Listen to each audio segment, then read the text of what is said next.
tardes, bienvenidos. Gracias por venir, gracias a toda la gente que también está online, que también veo, bueno, para quien no me conozca, yo me llamo Paul Turrens, muchos me conocéis como Polispol, hay gente gritando Policarpio también de fondo, de que me conozca de jugar a la Among Us también por ahí. Soy streamer, pero aparte de ser streamer, creador de contenido, también soy director de fotografía y especialista en tecnología audiovisual. Y a mi lado está un buen amigo, Jorge Gallego, de Sony. En mis streams, quien me conozca, lo conocen como el señor Sony, porque yo hago... Bueno, ¿cuántos años llevo trabajando con Sony? ¿20 años? Seguramente. Unos sí. 20 años. Acércate más al micro. Unos 20 años llevo colaborando con Sony como colaborador, tanto en la parte de técnica, ingeniería, en la parte profesional, como en la parte pues, más de consumo de cámaras. Y estamos aquí para hablar de tecnología durante los años, ¿no? Vamos a hablar de tecnología Made in Japan, nos vamos a centrar en Sony, que es quien me ha invitado también a charlar aquí, y Jorge, que aunque es tímido, es gracioso, si lo soltamos un poco, y sabe muchísimo de Sony. Básicamente Bueno, básicamente porque llevo toda la vida. porque él lleva toda la Sony, vida o sea que- y es el señor Sony directamente. Con lo cual, vamos a hacer un poco un repaso por conceptos de tecnología audiovisual. No solo vamos a ir a cacharrería, que hemos traído unos cuantos juguetes. Hay alguna joya que si alguien conoce un poco de historia de la tecnología, bueno, la Play yo creo que por generación como mínimo os va a sonar, ¿no? Yo lo que más me ha emocionado ha sido ver el manual sin abrir. O sea, es como, y tenemos la caja nueva también ahí, que es como... Esto los señores de PlayStation, también es de Sony, nos lo han prestado en plan mira, llévate una PlayStation antigua, que además esta semana es especial para ellos. Pero en todo caso, no solo vamos a hablar de PlayStation, sino que vamos a hablar de tecnología en general. Vamos a hablar de auriculares, vamos a hablar de teles, vamos a hablar de fotografía, de un poquito de la historia del audiovisual. Veo que algunos queréis con auriculares, pues os explicamos un poquito de dónde venimos y también un poquito a dónde va el mundo audiovisual. Lo hacemos empezando hablando de la casa que nos ha traído aquí, que es Sony, que es una marca fundada en el año 40... Bueno, la marca no. La marca no. La empresa se fundó en el año 46. Es, Jorge nos explica un poco más. es por Ibuka, que era un ingeniero, y él quiere ayudar a Japón a salir de la crisis en la que está viviendo Japón después de la guerra. Exacto, es justo después de la Segunda Guerra Mundial. Dos amigos se juntan. Empieza Ibuka. Bueno. Ibuka es el que es el ingeniero y es el que empieza a crear esta empresa para dar trabajo, buscar qué puede hacer Japón que sea un poco diferente, y conoce a Morita, y es cuando lo ficha y dice, venga, vente para aquí, montemos algo juntos y hagamos una cosa un poco diferente. Vamos a crear una nueva idea de Japón y que no sea que somos un país en aquel momento casi tercermundista después de lo que había pasado en la guerra. Estaban arrasados. Japón estaba muy mal, los pobres. Sí, después del bombardeo, el famoso bombardeo.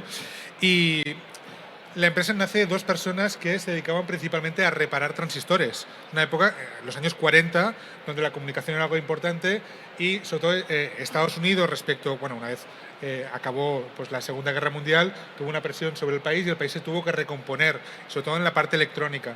Entonces, de hecho, la tecnología punta estaba en Estados Unidos. Exacto. En Japón no tenía esta imagen que tenemos actualmente de tecnología, al revés. De hecho, ellos se crean quieren crear el lema este de Made in Japan como un concepto muy positivo y que vayan a liderar la tecnología. Y son ellos dos en su casa que van ideando este nuevo concepto. Realmente ahora Sony se la ve como una super empresa, ¿no? Bueno, un montón de empresas, porque al final, para que no lo conozcáis cómo funciona la empresa, aparte de la madre, pues hay la de electrónica, Sony Pictures, Sony Music, Sony PlayStation, no sé si me dejo alguna. Está la parte, sí, hay más. Está la parte de financiera, de hecho hay una parte que lleva incluso las tarjetas de metro en Japón, o sea que Sony es un conglomerado muy grande con muchas empresas diferentes. Sony como tal nace a mediados de los años 50, cuando esta empresa primero que habían fundado, que se llama, tengo que mirarlo, pero no lo sé, Tokyo Tsushin Kogyo. Nombre complicado. Nombre complicado. Cambian de nombre y se convierten en Sony. Yo no me sabía de dónde viene el nombre de Sony, Jorge lo explica mejor que yo, pero es muy curioso. Bueno, lo primero es que, obviamente, pronunciar Tokyo Tsushin Kogyo es complicadísimo, más si no eres japonés. Entonces, ellos ya tenían la visión de que querían hacer una empresa que fuera una multinacional, con lo cual buscaban una palabra que fuera fácilmente pronunciable en todos los idiomas. Con lo cual, el punto fuerte de la marca era las radios, con lo cual era el sonido, y pensaron que sonido en todos los países, como viene del latín, que viene de sonus, si empezaba con la sílaba so de sonido, pues sería fácil para todo el mundo. Y en aquel entonces había una expresión americana que era Sony Boy, que significaba que era el chico pequeño alegre de la casa. Entonces, juntando los dos conceptos, sale el nombre de Sony. Querían que fuera una palabra corta, fácil de pronunciar en todos los idiomas, y de ahí sale Y además nombre. no significa nada. No significa nada. Yo pensaba que significaba algo, siempre tuve en la cabeza que... Bueno, ahí también podemos ver la evolución de los logos, que empezaron en el 46 como Tokyo Tsushin Kogyo, nombres complicados, y luego se convierte ya en Sony, y como prácticamente, aunque tiene diferencias, desde los años 50 prácticamente ni lo habéis tocado. En las oficinas, cuando entramos, tenemos un pequeño museo de producto, de ahí viene todo esto. Y bueno, Paul lo sabe porque se lo he enseñado muchas veces. Ahí tenemos una radio pequeñita que tiene el primer logo. A mí me hizo mucha gracia poderlo ver físicamente en un producto porque no lo había visto nunca, lo había visto solamente en PowerPoint. Sí, sí, sí. Y a partir de ahí, su primer producto fabricado es una necesidad que tenía Japón pues en posguerra, que es la comida. Entonces, el primer producto que fabrica Sony, bueno, Tokio, la compañía antes que viene de Sony, es una arrocera. O sea que es un hervidor de arroz, es un producto que el público necesitaba, empiezan a entender que era electrónica y a trabajar, y el primer producto exactamente que hace la empresa de electrónica es este cocedor de arroz. Y a partir de ahí tenemos el primer producto oficial de Sony, que es esa grabadora. No es oficial de Sony todavía, este aún todavía aún es de la otra empresa, todavía no tiene el nombre de Sony. Vale. Y es, bueno, Sony básicamente ya arranca a partir de ahí con productos audiovisuales. Con los años ya se diversifica no solo a sonido, sino a otras cosas. Yo voy a hacer saltos en el tiempo por cosas que me han interesado. O sea, pensar que Sony tiene productos para aburrir. Yo, estos días que me estaba así como revisando la historia, me he encontrado cosas muy raras. Por ejemplo, hoy no vamos a hablar de teléfonos. Yo uso un teléfono Sony, pero los hay. O sea, y, por ejemplo, no hablaremos ni de amplificadores, ni de tocadiscos, ni cosas... Ni altavoces. Ni altavoces tampoco. Pero empezamos con las cosas que a mí me flipan y me gustan, que básicamente es el gaming. Quien me conoce sabe que yo soy gamer a saco, me gustan los videojuegos, y he pensado que antes de llegar a PlayStation, antes Sony ya le pegaba muy fuerte al mundo gaming.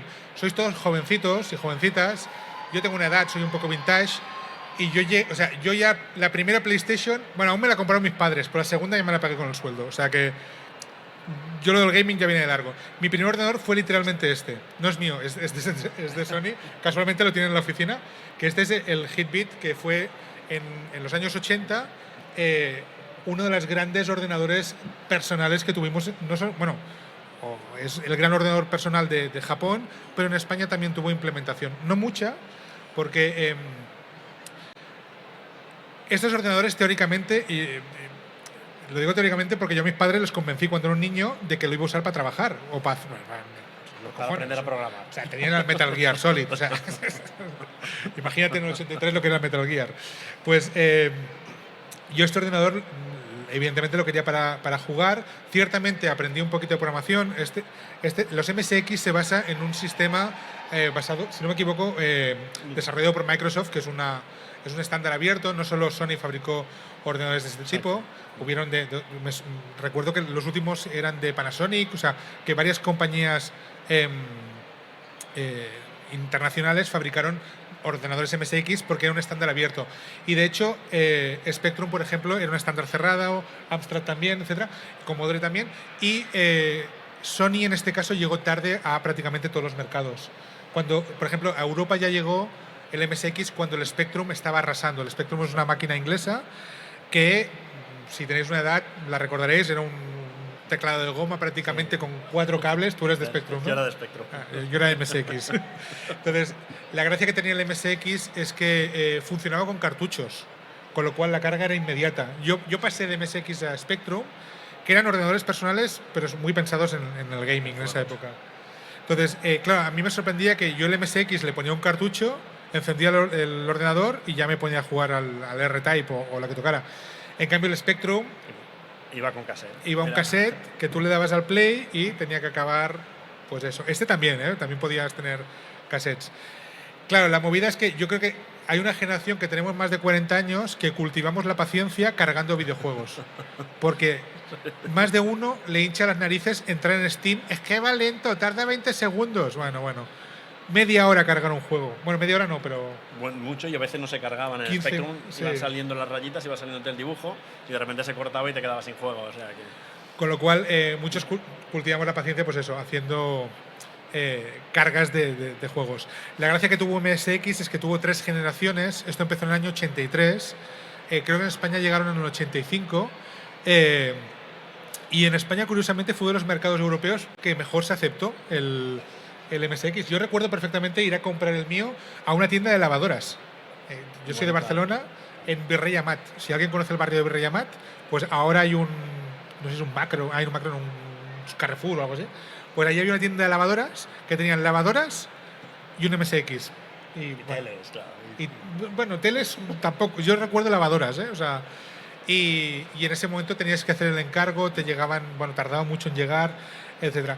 Entonces, el sistema en España llegó el MSX1, luego hubo el MSX2, el MSX2 Plus, y iba evolucionando la tecnología y llegaron a tener incluso soportes en Laserdisc, disquetes. O sea, realmente fue un sistema bastante avanzado. En Japón arrasó, en Europa más o menos, y en Estados Unidos creo que ni lo olieron. O sea, llegó, pero como que no fue tan bestia como fueron otras marcas. Y ciertamente en MSX es donde vemos la llegada, junto con otras marcas como Nintendo, de grandes sagas que a día de hoy pues aún están presentes, ¿no? Como el Metal Gear o el Castlevania, que realmente son juegazos. Ahora mismo hay emuladores para jugar en cosas de MSX que lo puedes jugar hasta con el navegador. Probate el Metal Gear de la época. Yo he puesto aquí en el slide uno de un pingüino porque literalmente ese fue mi primer videojuego. ¿Vale? Es un juego súper estúpido. Si habéis jugado al Outrun, el de coches que vas conduciendo, es lo mismo con un pingüino que vas saltando y tiene que ir pillando pescadillas. O sea, el juego es estúpido, pero a mí me pone esa musiquita lo que había, y es como un DeLorean, me manda ahí al año 83, al año 85. Entonces, lo podéis probar, se llama Penguin Adventure, creo que se llama. Y es un juego muy simple, la música es muy bonita y el juego es chulo. En nivel avanzado, yo lo he jugado en directo el año pasado y me costó. O sea, que no era tan... Sí. Te hubieras ganado a ti en aquella época. Exacto, seguramente. Pero bueno, el mundo gaming en Sony se conoce principalmente... espera, ¿qué es? Por el mundo de PlayStation, evidentemente. ¿Cuántos de vosotros sois de Play? Hostia, es público cautivo, ¿eh? Bueno, yo soy de Play. Yo he de decir que las he tenido todas. O sea, ahora hace 2 semanas ya me pasé a la PS5 Pro, con lo cual he hecho prácticamente... O sea, todas y varias versiones. Y varias versiones, sí. Yo he hecho un slide como muy simple, pero realmente el universo PlayStation es gigante, porque yo he puesto solo las milestones, como las principales, pero de cada consola prácticamente hay la versión Slim, luego hay la versión, por ejemplo, de PlayStation y la PlayStation One.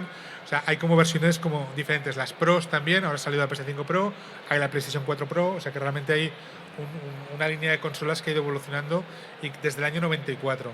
Entonces, esta es la primera consola que sacaron, bueno, muchos la tenéis vista, y es que realmente es como volver a los 90. O sea, y también hay que decir, verla tan nueva a mí me sorprende. La mía estaba hecha mierda. El mando, que también es... Con cable, ¿eh? Con el cable, sí, bueno.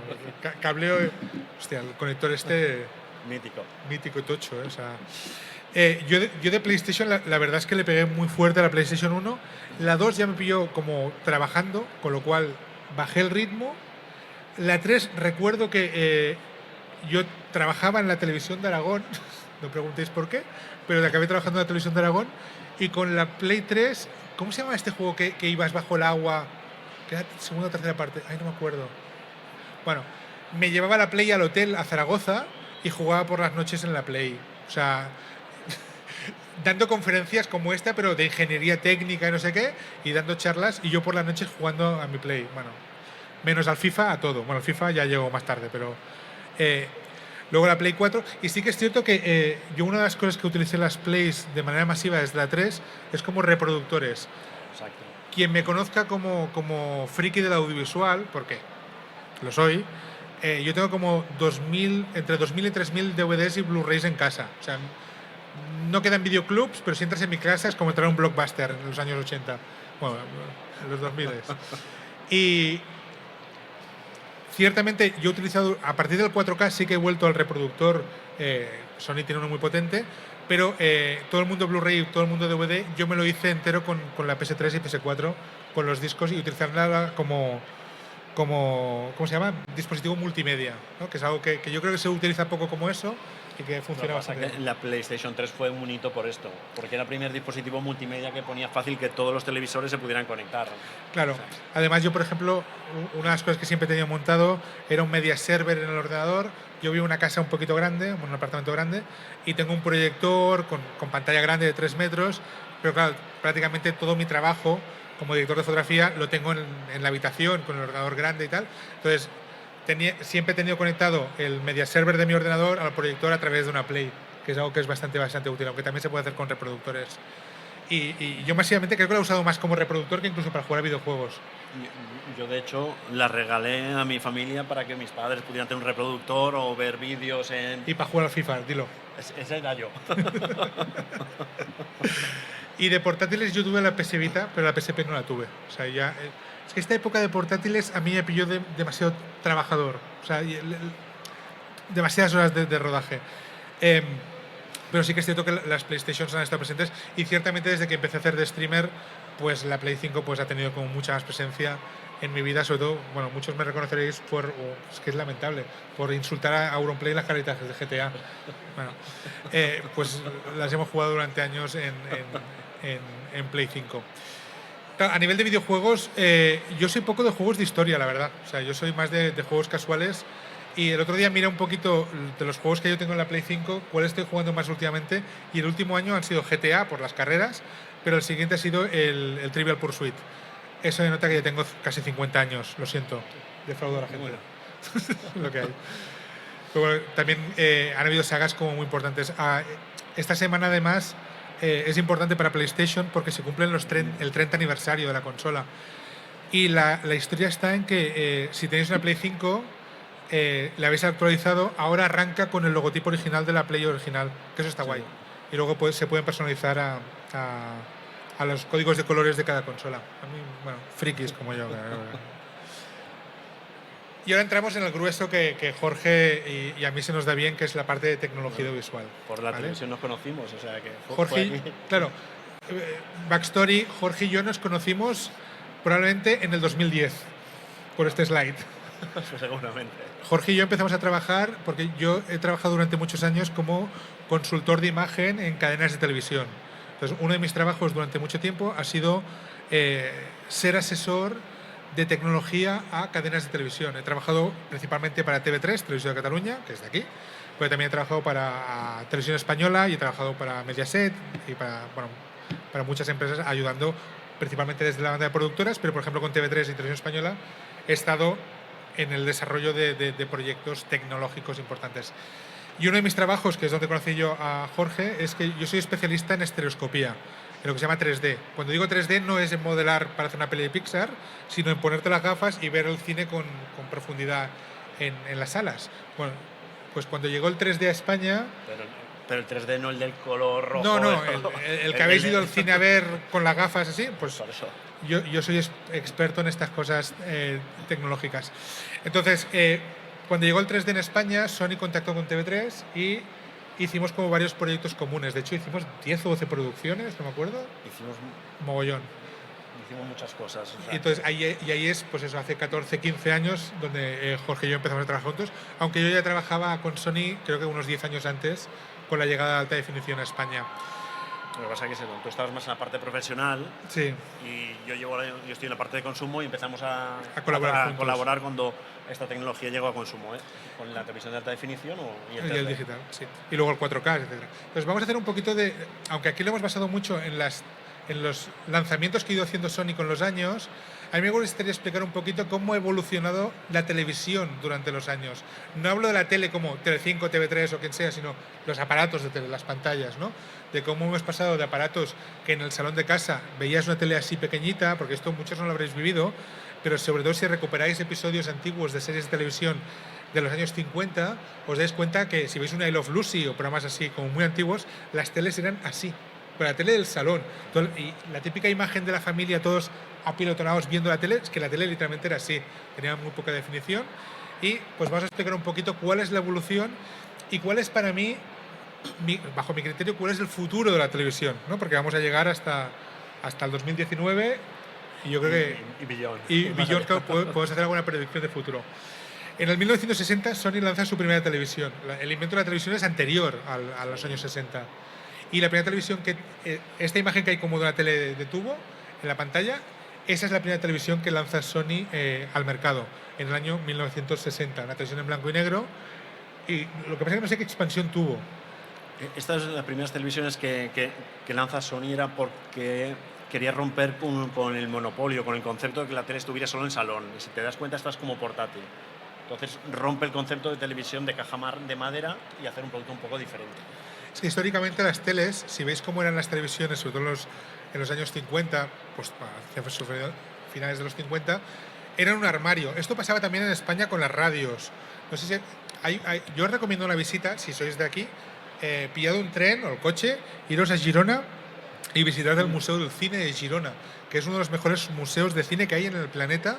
Ya sé que parece mentira que esté en una ciudad pequeñita, alejada de Madrid, pero realmente en el Museo de Cine de Girona tenéis toda la historia del audiovisual hasta que llega la invención de la televisión. Y ahí podéis ver aparatos de cómo eran originalmente las radios y las televisiones.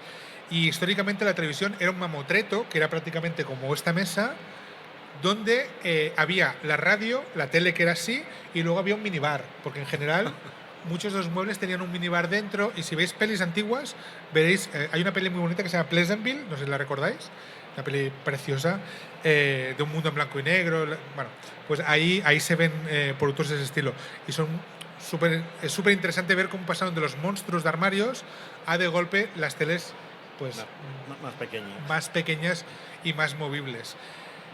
La televisión sigue avanzando y lo siguiente que llega es la televisión en color, ¿vale? Aquí hay una dificultad, sobre todo con la televisión en color. Ahora ya no la tenemos, pero antes de la llegada del mundo HD, la televisión en color en Europa era de una manera, era un sistema que se llama PAL, y en Japón y Estados Unidos y otros países era otro totalmente diferente. Los que os gustan las consolas retros sabréis que conectar una consola japonesa a una tele europea antigua no se puede. Necesitáis adaptadores, es un follón. Es porque los sistemas de color eran diferentes y hemos estado viviendo con ello hasta la llegada a la alta definición, que ahí acabaron con este problema. Eso hizo que también la popularización de los sistemas de televisión japoneses fuese un poco más compleja en cierta época por la dificultad de tener que hacer versiones diferentes del mismo aparato. No solo por el estándar de televisión, sino por la electricidad, que también era diferente. Bueno, la electricidad y el cinturón y la antena, que era distinta para captar la señal. Exacto. Entonces, la llegada de la televisión a color es un poco despareja según los países. Si no me equivoco, como anécdota, el segundo país del mundo en tener televisión en color fue Cuba. O sea que sí, o sea, de hacer transmisiones, pues también esta es otra. Desde que se inventa la televisión de color hasta que se puede ver televisión en color, nos está pasando ahora mismo con el 8K. El 8K existe, sí. ¿Quién puede ver 8K? ¿Qué hay para ver 8K? Vídeos de YouTube y me parece que la Play 5 Pro ahora también puede sacar, pero cosas como muy puntuales porque el 8K pues existe, pero aún no ha llegado al consumo, como sí que ha llegado ya el 4K. Pues el desarrollo de los sistemas de televisión, desde que se inventan a que se llegan a las casas, pasan años. Desde que nosotros recibimos las primeras informaciones del 4K a que lo hemos visto en televisión han pasado bastantes años. O sea, también es cierto que nosotros, los que nos dedicamos a la parte más de ingeniería, vemos los productos mucha antelación, como 4 o 5 años antes de que lleguen al mercado. Yo 8K, creo que la primera producción que hice en 8K ya fue hace 2 o 3 años. Pero ciertamente eso no lo puede ver nadie. De hecho, yo para verlo me tengo que ir a un estudio especial. O sea, tampoco puedo verlo en casa. Bueno, puedo hacer un apaño, pero tampoco tengo dinero para comprar una tele 8K. Pero bueno. Entonces, en 1968 llega la primera televisión en color de Trinitron de Sony. Trinitron es una tecnología Trinitron es una tecnología que fue muy famosa, no sé si os suena, y todos los televisores tenían el concepto de que para que fuera bueno fuera Trinitron. Lo que es curioso es que si cogieron una televisión de estas pesaban muchísimo, eran súper pesadas, y la verdad es que todos los televisores, para tal y como funcionaban, tienen como una máscara para que los electrones rebotaran y es como si tuvieran todos un colador delante. Los Trinitron estaban hechos de hierro forjado y en vez de un colador eran líneas en paralelo, con lo cual te evitabas todas las rayas horizontales, con lo cual tenías más definición. pero era una máscara de hierro forjado. Sí, o sea, sí. yo lo he visto y mover las teles, te aseguro Pesaba que pesaba muchísimo. mucho. De hecho, las Trinitron a día de hoy siguen siendo muy buscadas por la gente que hace retro gaming, porque son las mejores pantallas para jugar bueno, igual una PlayStation incluso es demasiado evolucionada, pero No, para claro, productos antiguos, yo que sé, una NES o una Mega Drive, son las mejores pantallas que puedes tener. Y para Play 1 y para Play 1 2 también. Era de la época. Todo lo que no fuese HD, las mejores televisiones que tenéis son o esas. para eso, sí. MSX. Ciertamente, sobre todo si os interesa el mundo retro, a día de hoy conectar cualquier consola, esta que es original, conectarla a la televisión, piensa que si tu televisión es de HD, en algún momento va a haber conversión, se va a ampliar la imagen y no vais a tener nunca la experiencia que tuvieron en los años 80, 90, 2000, bueno, cuando sea. Pues eso, Nuestras teles eran de 14 pulgadas, sí, 21 como máximo. 21 como máximo, sí, sí. Entonces sí que es cierto que la experiencia que podéis tener si queréis hacerlo con una televisión de verdad, buscad una tele antigua. Si vuestra abuela tiene una televisión tirada de estas que la tiene en una habitación, probablemente esa tele sea mejor para las consolas que no la que uséis en el salón de última generación, porque lo va a escalar a 4K y no se va a ver igual. Luego en el año 75 llega mi tema favorito de Sony, que es la llegada del vídeo Betamax. No sé si recordáis que antiguamente los vídeos iban con cinta y había que rebobinarla para devolverla al videoclub. Bueno, históricamente hubieron varios formatos de vídeo. El VHS fue el que se quedó, supongo que todos sabéis lo que es una cinta VHS, aunque seáis muy jóvenes.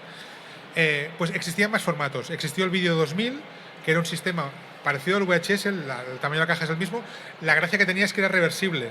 O sea, lo sacabas, es como la cinta que le dabas la vuelta y tenías otra cara para grabar. Y además podías hacer cámaras lentas perfectas. La verdad es que el sistema está bastante bien. Era de Philips y no triunfó. En el formato europeo. En el formato europeo no en funcionó. Luego había uno más antiguo que se llama VCR, que eran unos cartuchos parecidos a los de sonido, pero este era muy antiguo y la calidad era baja y tampoco triunfó. Entonces se quedaron dos formatos: Betamax, que era impulsado por Sony principalmente, y el VHS, que era impulsado por varias otras marcas. No, la verdad es que no me acuerdo cuántas, pero sé que era prácticamente Sony contra el resto en eso. Históricamente, los que conozcáis un poco la guerra de formatos de los 80, sabréis que el Betamax se dice siempre que era mejor que el VHS. Y eso es una verdad a medias, ¿vale? Porque tiene truco. El Betamax, cuando lo lanzaron, tenía varias velocidades de grabación, como el VHS, como el VHS un poquito más tarde. Bueno, pues la velocidad más rápida de grabación del Betamax era mejor que cualquiera de las VHS. Eso es un hecho, es verdad. Problema, solo cabía una hora de cinta, con lo cual no cabían películas. Te podías grabar videoclips, podías grabar cosas de la tele, pero no podías tener una película dentro de la cinta Betamax. Entonces, lo que hicieron es desarrollar grabadores y reproductores de Betamax que funcionaran más lentos. Problema, misma calidad de imagen entonces que el VHS. No había diferencia prácticamente entre ellos. Creo que el Beta era un poquito mejor en sonido, pero prácticamente una vez pasada la misma velocidad para que cabían las películas en el Beta, no había mucha diferencia. Y aquí llegó la segunda parte de la lucha, que es que si a misma calidad técnica, mismo coste, porque no eran muy diferentes, hubo una guerra comercial en cuanto a distribuidoras. Se dice históricamente que el VHS ganó porque era quien tenía licencia para cine de adultos, dicho de una manera suave. En realidad no es exactamente así. Es que el VHS lo adquirieron más estudios de Hollywood. Y los que tenéis una edad como yo y ibais al videoclub, tú llegabas al videoclub y había la sección de Betamax y la sección de VHS. La de VHS, a medida que iban pasando los años, era mucho más grande que la de Betamax. No porque hubiese menos reproductores, sino porque había menos estudios lanzando películas en VHS. Perdón, en Betamax. En Beta, exacto. Entonces, el formato, la cinta es más pequeñita, es más cómoda y ciertamente el formato se abandonó. Bueno, se abandonó en parte porque luego es el formato que quedó en profesional. Sí. O sea que el Beta desapareció en el público general, pero a nivel de profesional ha sido el formato que ha durado hasta hace muy poquito. O sea que... Sí, las cintas Beta, si veis, bueno, ahora ya hace años que vamos todos con tarjetas en las cámaras grandes, pero en televisión, después de que el Betamax no funcionara, se aprovechó la carcasa y el tamaño de cinta, aunque la cinta era diferente, para fundar un nuevo sistema que se llama Betacam. Luego el Betacam SP, SX, digital, HDCam, todo es la misma cinta que el Betamax, o sea, la caja es la misma y ha durado hasta hace relativamente poco. De hecho, la segunda de Star Wars se rodó con estas cintas. La segunda de la... Hostia, George Lucas me lía, por Dios. A ver, La segunda natural. la segunda natural, o sea, exacto. Cronológica. O sea, primera trilogía es la 3, 4, 5, pues la 1, la 2 de 3, pues la 2 se rodó ya con estas cintas con cámaras de alta definición que estaban basadas aún en un sistema bastante Por eso, que siempre se dice que Betamax fue el formato que fue expulsado, pero en el fondo quedó en la trastienda y se utilizó para todo tema profesional. Exacto. Pero en casa el que teníamos todos era VHS. De hecho, lo que veíamos en una las cinta, películas. la cinta típica esta de Betamax usada en profesional dura como mucho media hora, 20 minutos creo que dura, porque va mucho más rápido, que es una de las diferencias. Y luego en 1990 llega la primera televisión analógica de alta definición. La alta definición suena algo como relativamente nuevo, de hecho aún el Full HD suena como algo que ha llegado relativamente hace poco en nuestras vidas, pero no es verdad. O sea, el Full HD lleva ya carrera, aunque el primer sistema no era Full HD, era un sistema que se llama 1125i, que lo que hacían era un truco, que era usar dos grabadores de vídeo de señal PAL, 625 líneas, y ponerlas uno al lado de otro, y uno hacia una línea y el otro hacia la otra, con lo cual en realidad era como, o sea, dividían la imagen en dos imágenes y cada una en un grabador. Era un apaño rarísimo, pero funcionaba. En España llegó en el año 92, si no me equivoco, en la Expo de Zaragoza, y de hecho hay unos vídeos muy chulos que yo nunca he vuelto a ver de entrevistas en la Expo de Zaragoza en alta definición, en este sistema que se puede convertir. Y también hay un concierto, para los que somos frikis de los musicales, porque yo acumulo friquezas como si fuese mañana. Los que somos frikis de los musicales nos acordamos del 10º aniversario de Los Miserables en el Royal Albert Hall. También se grabó en este sistema en alta definición, que nunca se ha visto en HD, pero bueno, ahí estuvo. Y la alta definición se ha seguido desarrollando hasta que han llegado los estándares de 720 en su día y 1080, que bueno, ya llegaremos a ello. En el año 2000 llegan las pantallas planas, que aquí yo supongo que tú tienes experiencia, para que ya te debieron pillar. Sí, no, me pillaron unas cuantas cosas. Unas cuantas antes, ¿no? A mí me pillaron las pantallas, que esto es muy curioso porque las pantallas analógicas de los televisiones de los Trinitron se empezaban a pedir que fueran planas, Sí. porque eran curvadas, entonces tenían que ser planas, que era una tecnología que necesitaba una precisión enorme en el haz de electrones. Entonces las pantallas eran planas. Había algunas marcas que decían que la pantalla era plana y era mentira, era la pantalla curvada y delante un cristal para que la gente lo viera plano. O sea que antes de las pantallas finitas... Es que el primer concepto de pantalla plana es que las teles, si veis una televisión antigua como esta de la foto en blanco y negro, la pantalla no era plana, era curva. Exacto. Y cuanto más grande, más curva. De hecho, yo recuerdo haber tenido una de 30 y pico que realmente era como muy abombada por la forma que el haz de electrones tenía que pintar la pantalla, que era una cosa de tecnología compleja. Entonces, la gracia está en que Sony consiguió desarrollar una pantalla, la primera pantalla plana como tal, no es una pantalla estrechita como puede ser esto. No, eran así de profundas las teles. Tubo grande, sí. Lo único que, si tú mirabas lo que era la pantalla, no hacía curvas, sino que era totalmente plana. Y luego ya llega lo que son las pantallas planas, que entendemos que es... Sí, claro, pues se llama plasma o LCD, que son estas exacto. pequeñitas. Y a partir de aquí hemos tenido como todas las tecnologías, ¿no? Creo que empieza con el TFT, sino que es una de las primeras. Sí, bueno. TFT, luego plasma, LCD. Bueno, plasma y LCD fue otra lucha en su momento de tecnologías y aquí al final plasma tenía una serie de ventajas, pero al final el público prefirió el LCD, que es lo que tenemos actualmente. Claro. Y en este proceso, yo creo que este año 2000 más o menos fue un año súper interesante porque es cuando empiezan a llegar las pantallas estrechitas, que no son muebles, pero aparte también empiezan a llegar las pantallas en 16:9, en panorámico. Lo que ahora es normal que todos sean 16:9, hasta ese momento era raro. De hecho, yo por ejemplo fui uno de los responsables de la transición a 16:9 en TV3, en Televisión de Aragón y en muchas productoras, porque la adaptación del 4:3 al 16:9 fue como un drama importante. Ahora estamos todos ya con el mindset de hay que girar la pantalla porque todo lo veis en el móvil. Que eso es otro drama, pero eso ya llegaremos en otro año directamente. Entonces, ciertamente en ese año 2000 prácticamente nos llegan las pantallas planas, el 16:9 y la alta definición.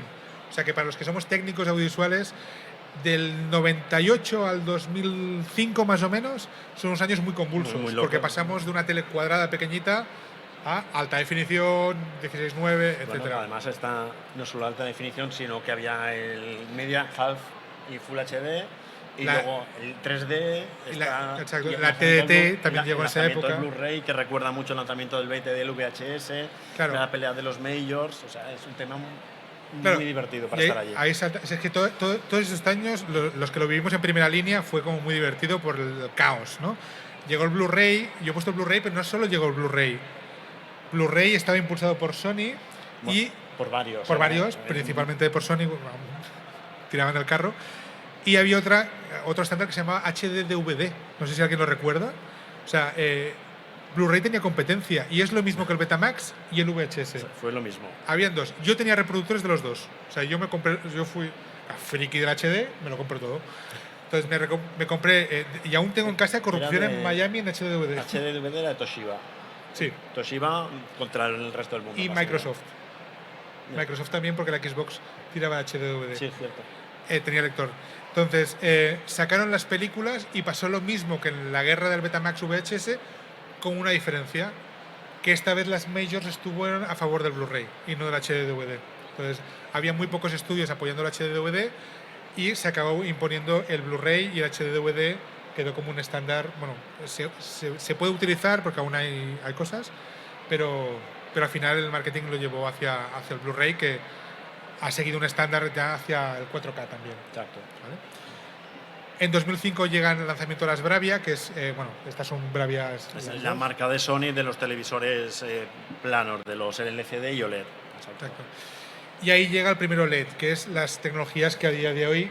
Lo que pasa es que esto, sí, eso lo enseño también muchas veces, lo tenemos en el museo. El primer televisor OLED que se lanza al mercado fue un televisor de Sony, que en el 2007, pero la tecnología todavía no estaba madura. De hecho, el televisor tenía 11 pulgadas. Es un televisor muy pequeñito, es más pequeño que un ordenador.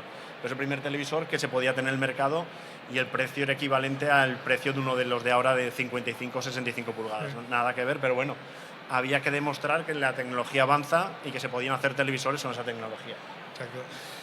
El OLED lo que mejora es el contraste, pues tenemos imágenes con más color, y ahí falta hablar del HDR, que en realidad es de todas estas tecnologías probablemente una de las más revolucionarias. El HDR es muy difícil de explicar y por eso tampoco se hace mucho marketing alrededor de él, porque es explicar que la televisión es capaz de mostrar muchísimas más gradaciones de grises, que entre, por ejemplo, si yo tengo sombras, pues este verde es más clarito que este verde que está en sombra, etcétera. Entonces, la televisión es capaz de mostrarte muchas más gradaciones de eso y mostrar muchísimo más brillo y muchísimo más detalle en oscuridad. Sí, porque es verdad que cuando pasamos de las televisores de tubo, de los grandes, a nivel de definición era más pequeño, pero a nivel de contraste era mucho mayor, porque Sí. jugábamos con luz. Cuando pasamos a los televisores planos, se pierde todo este espectro. Y entonces nos hemos acostumbrado a ver las cosas con muy poquitos colores. De hecho, si os acordáis, las primeras imágenes se veían hasta los halos de distintos colores para ir haciendo la progresión. Por lo cual, los televisores se mejora la tecnología para poder recuperar la imagen que teníamos en cuanto a contraste, con los de tubo. A día de hoy sigue siendo complicado ver productos en HDR bien hechos y bien producidos. Hay sitios donde verlos. Un Netflix, si pagáis la cuota más alta, la de 4K HDR, la verdad es que está bastante bien, pero aún así la mejor manera de ver HDR sigue siendo en disco. Si tenéis discos 4K HDR, es la mejor manera de ver una película en cuanto a calidad. Hay sistemas también de transmisión. Sony tiene una plataforma propia de películas que emiten a más bitrate de lo normal también, pero sí que es cierto que a día de hoy aún nos falta un ancho de banda como para poder mostrar el HDR en todo su esplendor, ¿no? Luego, bueno, esto es también vinculado con el 4K. El 3D me lo he saltado un poco porque murió, o sea, tal como vino se fue. Es cíclico, ¿verdad? Cada 30 años volvemos a tener 3D. Y yo os digo una cosa, el 3D volverá. Yo soy gurú del tema, el 3D. Se le llaman las oleadas del 3D. Cada 30 años vuelve, es un hecho. Desde los años 20, que es cuando empieza el 3D en movimiento, ahora nos tocó la oleada esta en el 2010, en 10 años lo tenemos, porque además la tecnología va hacia ello. ¿Por qué no podemos tener teles 3D sin gafas? Por problemas de resolución. 4K no es suficiente para poder montar un sistema. Es un sistema que se hace como con microprismas. Todos recordaréis la Nintendo 3DS, que podíais ver 3D en la pantalla, pero solo podías ver tú. Si alguien te miraba desde al lado no veías 3D. Necesitas mucha resolución para poder hacer eso y hacer mucha miniaturización de espejitos y prismas para que funcione. Y ahí es donde entra el 8K. El 8K sí que nos puede llevar a pantallas 3D sin gafas. O sea que probablemente en un futuro muy lejano, no sé si de Sony o de otras compañías, Bueno, veremos en teoría será en el 2040, ¿no? 2040. Por cifras, en el 2040 deberíamos tenerlo. Y ahora lo que tenemos es el 8K HDR, que a día de hoy es una realidad, pero es inviable. Principalmente no por la parte tecnológica de que puedas tenerlo en casa, es caro, pero eso con los años bajará de precio, sino que la distribución de señal, yo hago una película y cómo hago que te llegue a tu casa en 8K, es lo jodido. Porque el ancho de banda, todo lo que necesita para reproducirse es demasiado a día de hoy. Igual acabarán sacando un estándar, no sé, igual ya existe y no lo he visto, de Blu-ray 8K o cosas así. Pero lo que se está más ahora es en que la tele se vea con calidad y que reproduzca las imágenes tal y como las ha hecho el director y los artistas, que los colores sean los buenos, que toda la colorimetría sea correcta, exacto, la luz, todo esto. Esa es en la batalla que estamos actualmente. Mi especialidad es la calidad de imagen en general, en mi otro trabajo que no es de streamer, y a mí lo que me pasa con el 8K es que del 4K al 8K ya no suelo ver diferencia. O sea, ya me cuesta mucho decir esto es 4K, 8K, porque mi ojo, aparte que llevo gafas y están sucias, no acaba de ver la diferencia entre uno y otro porque ya el detalle es muy, muy bajo. Ahora, si os fijáis, la evolución es, hablamos de reproducción de color y también toda la integración de Internet en las pantallas, porque este ha sido otro de los grandes caballos de batalla. Todas las aplicaciones dentro de la pantalla, probablemente vamos a ver cloud gaming directamente en las teles, y, bueno, probablemente no, ya lo hay, pero que veremos cómo evoluciona esto de una manera bastante masiva en la televisión. Yo no creo que subamos al 16K, que es el siguiente estándar, aunque ya existen cámaras y se puede producir en 16K. Yo lo veo raro que lleguemos a eso, a menos que sea para efectos digitales y cosas muy profesionales. O por si vas a un pabellón y quieres hacer una proyección de cientos de metros, pues será profesional. Pasando al mundo del sonido, tenemos... bueno, esta es un poquito... Saludamos a la señora. Hola. Aquí tenemos uno de los... Bueno, esta es un poco la historia de Sony en cuanto a sonido. Yo aquí tenemos una pequeña joya, que es el primer Walkman de la historia, ¿vale? Es el primer Walkman oficial que lanza Sony y que muchos lo recordaréis porque se ha hecho icónico en Guardianes de la Galaxia. Es el que lleva él todo el rato, pues es el Walkman de Sony que... ¿En qué año se lanzó? En el 79. Sí. Y tiene una anécdota, Jorge la sabrá mejor que yo, que es que cuando lo lanzaron nadie creía que esto iba a funcionar. Así es, bueno, solamente Ibuka y Morita que pensaban que sí que iba a funcionar y pidieron por favor a otra compañía que lo apoyaran. O sea que pensad que cuando lanzaron este producto solamente existían grabadoras. Eran grabadoras y eran mono, y era un producto que sí que se utilizaba mucho. Y cuando Ibuka pidió que el producto solamente reproduciera sonido, que no grabara, le decían, pero eso, ¿quién lo va a querer? ¿Quién va a querer pagar por algo que no graba? Y dijo, sí, lo que pasa es que yo quiero que sea estéreo. De hecho, veis, hay dos salidas. Y los ingenieros, para un viaje que tenía que hacer, pues le intentaron con una grabadora de entonces meterle las pistas para que fuera estéreo y pudiera escuchar música, y pudiera escuchar, no me acuerdo cuál es, si es la séptima o la octava de Beethoven, que es la que quería escuchar. En el CD se hizo la duración por eso. Sí, sí. Entonces, Walkman, bueno, Sony llevaba desde los años desde el 64 con el concepto de dispositivos para personas, que no fuese solo altavoces, etc. Y ciertamente el concepto que había en los años, a finales de los 60, principios de los 70, es que una grabadora era para grabar, ¿no? Grababas una clase, grababas notas de voz, bueno, grababas cosas. Los periodistas lo utilizan mucho, claro. Pero este concepto de música personal de llevar encima, pues como que no. Pensad que en aquella época todas las casas tenían un reproductor de un tocadiscos, la doble pletina de cassette, todo era en plan muy grande con los dos altavoces y era como un símbolo de estatus. Exacto. Entonces, el desarrollo de Walkman, entiendo que la marca es vuestra. Sí. De hecho, el Walkman fue un nombre que se le pusieron en algunos países de no habla inglesa, y en los países de habla inglesa no lo querían. No les parecía que este nombre tuviera gancho. Y ahí los primeros anuncios, es gracioso, como en cada país le ponían nombres distintos. De hecho, el Walkman sigue existiendo, ¿eh? No exactamente. Bueno, Walkman en Sony se ha quedado todo lo que es música portátil. Obviamente de Walkman pasamos en su momento al Discman, y actualmente llamamos Walkman a los reproductores de música en formato MP3 o formato de alta definición. Sí, sobre todo porque ahora han sacado unos Walkmans que, si los buscáis, veréis que además son extremadamente caros, porque, bueno, hay alguno barato, pero los de alta fidelidad veréis que hay Wallmans muy caros porque son de muchísima alta resolución de sonido. Sí. La gracia de estos es que hacen un guiño al Walkman original, tienen un salvapantallas que reproduce una cinta y se ve una cinta moviéndose según la música, y la cinta que utiliza es en función de la calidad de la pista. Si es un MP3 utilizan las cintas, las HF, que eran las más sencillitas. Sí. Si tiene mayor calidad va cogiendo cintas pues, de cromo o de hierro o incluso las cerámicas. O sea, y es muy bonito verlo, pues el cassette cómo va cambiando según la pista que estés escuchando. Es que toda la generación cassette, bueno, yo crecí con el mundo Wallman. Esto, yo ya tengo una edad. La gente joven me tiene que explicar cómo se hace para ligar con música a día de hoy, porque antiguamente te gustaba a alguien, le regalabas un playlist de canciones que creías que le iba a gustar. ¿Mandáis listas de Spotify ahora o cómo hacéis? Pues yo llego más o menos. No, fueguitos por Instagram. Seguro. Pero históricamente grababas o CDs o cassettes o... Y pintabas y dibujabas la portada, la carátula. Así me iba.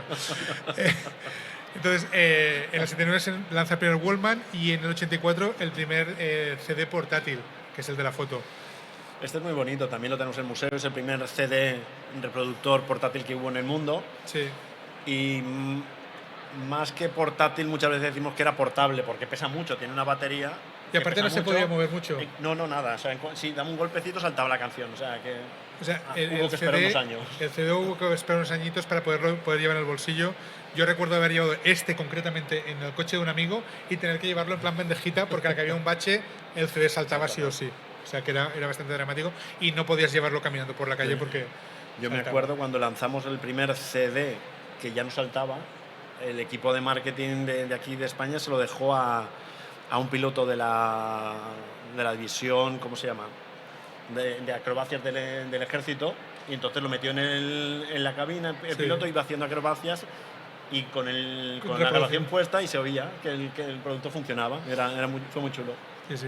Entonces, bueno, el CD ya pasó mejor vida, ¿no? Bueno, yo sigo comprando, Esta semana me he comprado el CD Wicked, perdón por el friquismo. Y en el 92 salió el minidisc, que es un formato que muchos no habréis conocido. Es como una tarjetita así pequeño, en realidad era como un CD pequeñito, dentro de una cajita como si fuese un disquete. Y la verdad es que yo eso lo usé durante un mogollón de años. Y yo creía que el formato del futuro, luego no. Claro. Pero tuvo una época, sobre todo, creo que hace los 2000, ¿no? Si lo lanzaron en el 92, sí, en los 2000 tuvo un boom. Sí. Sobre todo la gracia era que podías grabar. Claro. Tenía calidad de CD y podías grabar, ¿no? O sea, no una mezcla entre cassette y CD, que en aquel momento era una locura. Y el reproductor era así, era muy pequeñito. Y además muy fiable, estaba muy bien.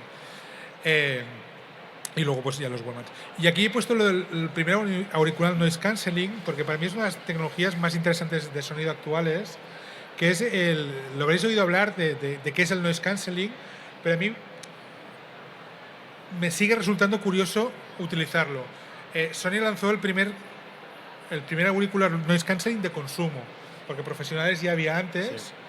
Y el concepto del noise cancelling es que tú te pones unos auriculares y los auriculares tienen dos formas de aislarte del sonido externo. Uno son los sistemas básicos, que sería... ¿Tiene un nombre los activos activos? Son pasivos. Activos, sí. El pasivo es básicamente que las espumas y que te apretan en la cabeza. Eso te aísla un poco, pero no te aísla del todo.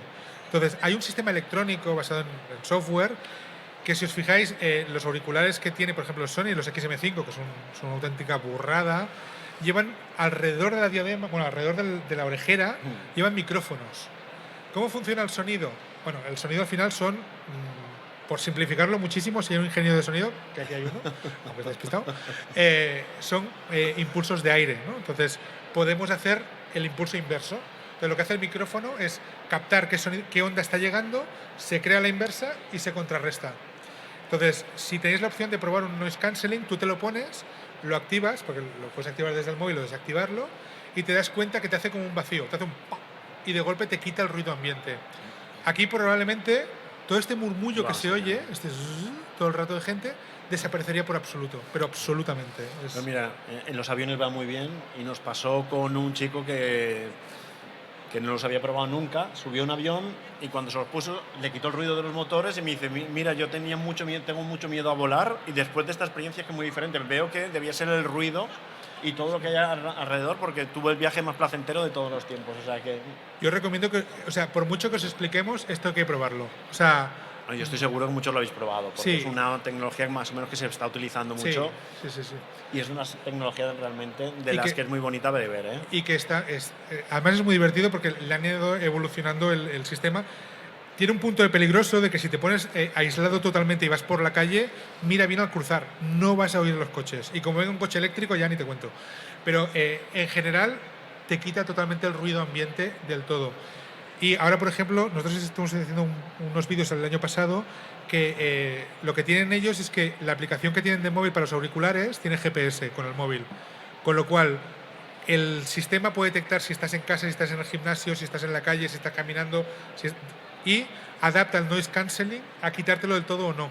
Si estás en tu casa te lo quita del todo, si estás en el gimnasio también, pero si andas por la calle te deja un poquito para que escuchen los coches. O por ejemplo, si alguien te habla, detectan que hay una voz cerca y te la pone por los micrófonos. Entonces, a mí hay algo que aún no he solucionado, que es que a veces entro a una tienda con los auriculares puestos y no te los quitas porque los oyes perfectamente y te miran raro. Bueno, Entonces yo me los quito por educación. exacto. Pero depende de cómo, igual te suena mejor con los auriculares.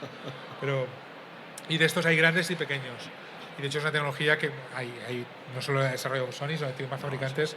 Y os invito... La curiosidad es que los primeros que lo lanzamos al consumo Sí. fuimos nosotros, pero unos auriculares que iban con una petaca, o sea, Sí. eran muy complicados de usar en aquel momento. Probarlo si podéis, aunque sea en un centro comercial, echar un ojo porque realmente es una tecnología muy, muy interesante. Pasamos a la de cámaras ya, que la de cámaras... tenemos aquí una pequeña joya para los frikis. Esto va con disquetes. O sea, esta cámara literalmente va con disquetes. No sé cuántas fotos cabían aquí. ¿Tú te Creo acuerdas?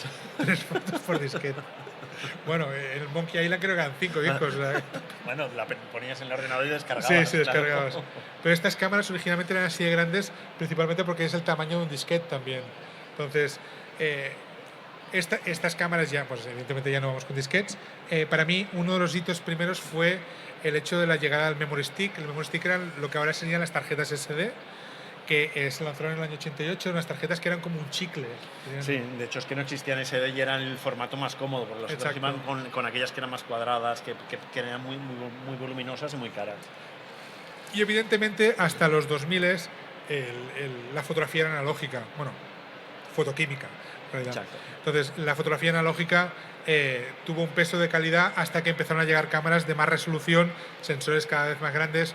La primera Alpha ya es la primera cámara destacable en el año 2006, que ya empezaba a dar calidad importante más allá de lo de consumo.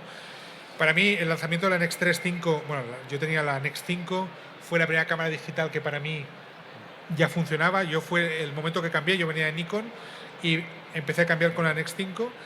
Y las Alpha 7 ahora son el buque insignia en vídeo, fotografía media, luego tienen cámaras más grandes, pero las Alpha 7 a día de hoy son prácticamente un estándar para todos los que hacemos foto y vídeo mezclados El principalmente. streaming ya sabes que es una de las Sí. cámaras que se utilizan más. O sea que... La gracia es que han conseguido ya la calidad de la fotografía convencional, fotoquímica, pues sobradamente, el sistema de ópticas intercambiables, y una de las gracias que tuvieron Sony fue que la montura, el anclaje que tiene Sony es público. O sea, otros fabricantes pueden desarrollar para Sony de manera masiva, con lo cual consiguieron que todos los que transicionábamos de otras marcas a ellos podíamos utilizar todas las lentes que teníamos. Y lo otro bueno que se ha hecho es que es la montura que es para todo, tanto para consumo como para profesional como para cine. Con lo cual, con la misma óptica la puedes utilizar para distintos usos. De hecho, yo la última película que rodé, la rodé con una óptica de fotografía mía que usaba en un Alpha 7. O sea que, y lo usé con una cámara de cine digital que tiene Sony, que es la Venice, que es una cámara de 40.000 euros. Y la óptica puede ser la misma en todos. Que esto de decir, bueno, me compro equipo y voy escalando hacia arriba, pues lo hacía un poquito más fácil. Y recientemente, pues yo creo que estamos con un pico de calidad de imagen que ahora ya se está explorando mucho en temas de autofocus, estabilización de imagen, que es una auténtica locura. Inteligencia artificial, está todo metido ahora en el mundo de fotografía, está claro. Que sí, realmente todo lo de reconocimiento es brutal. Y vamos un momento ya a lo que son curiosidades y fircadas de Sony. Porque como todo fabricante de electrónica, tiene sus cosillas. Y no sé si nunca habéis visto esto. No lo voy a poner en marcha. No creo que lo hayáis visto. Nadie. Esto llegó a España, ¿eh? Sí, Se llama Rolly. Es un altavoz que lo pones en marcha y se pone a correr como un loco. Baila. Lo podías programar y baila, y puedes hacer coreografías. Exacto. Entonces empieza, sí, es como Shakira en altavoz. Da bastante risa porque es un producto que se lanzó aquí en España, ¿eh? O sea, de hecho lo notaste tú seguro, ¿no? O sea, y la gracia es que es un altavoz que se te pone a dar vueltas y lo tienes por el salón. O sea, yo como producto raro, la verdad es que tiene bastante mérito. Puedes programar, estos son ruedas y puedes girar sobre un eje otro, puede ir abriendo los altavoces como orejas, y la divertido era programar y hacer bailes, y si tenías varios juntos, pues bueno, podías hacer... Pues eso. No sé qué canción tiene ahora puesta, tendría que mirarlo, pero bueno, imaginaros que esto es así y empieza a dar vueltas. Y va bailando. Sí, las presentaciones eran con varios. Hay vídeos muy graciosos de esto. Yo creo que esto en unos años lo vamos a ver rollo en TikTok de...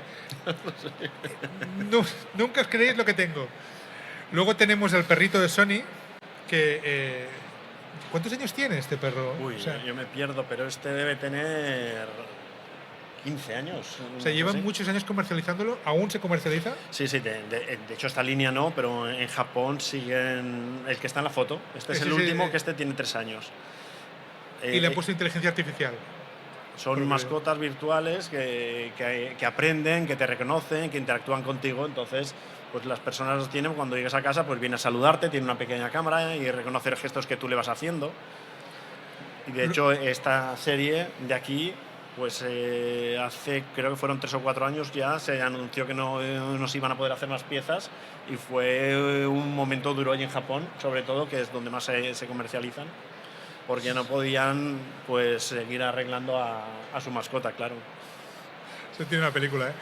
Luego también lanzaron un robot que está descontinuado, creo que lo descontinuaron con este a la vez, que es primero robots de prueba, que también fue como una curiosidad. Bueno, fue la división de robótica que se paró durante unos años, ya se dejó y se volvió a retomar con el nuevo Aibo. El nuevo Aibo. Luego tenemos otra fricada que a mí, yo nunca la he llegado a probar, pero me parecía curioso, y es que eso no es un... O sea, lo que veis ahí, que es un móvil con una cámara, la cámara se separa del móvil. O sea, te vendían la cámara, se la pegabas al móvil. Sí, era una cámara para poder... Los móviles no tenían tanta calidad como actualmente, con lo cual le podías poner una cámara. Pues si no has probado te la dejaré, porque de este existían 3 versiones. Estaba este, que era el sensor pequeño, luego estaba con sensor de 1 pulgada, y el otro con una PSC, con lentes intercambiables. O sea, le podías poner... Si tienes el grande, le ponemos una lente grande. Le podías poner el 200, ¿eh? ¿Dónde lo probamos?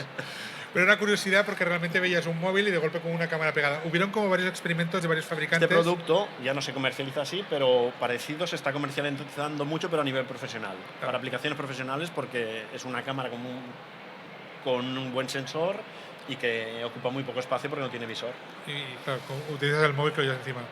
Luego está ese tocadiscos que se llama Flamingo. Eso es un tocadiscos, es un vinilo que lo ponías y se ponía a dar vueltas. Que la verdad es que como visualmente es muy bonito. Es uno de los diseños así icónicos de Sony, porque es una forma de hacer un producto de una forma diferente. Exacto. Y lo último es, esto realmente aún no está, es un prototipo, que es el coche de Sony con Toyota. Porque esto es un partnership que si lo veis por dentro, todo el panel parece una PlayStation. De hecho, como en la presentación del CES del año pasado, como curiosidad, lo controlaban. Esto solo fue para la demostración, no va a ser así, con el mando de la PlayStation desde fuera. Entonces podían conducir un coche de verdad con el mando de la PlayStation. Esto, en el CES se ve que está el coche y hay un señor de Sony con un mando de PS5 y controlando el coche, y el coche se mueve con un mando de PS5, que la verdad esto no, porque yo juego mucho GTA y esto acaba mal, o sea, perdón, que me motive. No, pero sí que por dentro es muy bonito, sobre todo el panel, no solo del conductor, sino hasta el del copiloto, es una pantalla completa con todo de widgets que se pueden colocar, y es un prototipo, en este momento no está lanzado. Todavía no se comercializa, se está haciendo pruebas, en Europa se está probando, en Europa ha estado por la zona de Suiza, ya ha estado rodando, y se está pendiente de cuándo se va a poder comercializar, todavía no. Pues hasta aquí un poquito resumen. Esta conferencia en realidad da para 7 horas, porque solo la parte de teles, Jorge y yo os podríamos hablar de...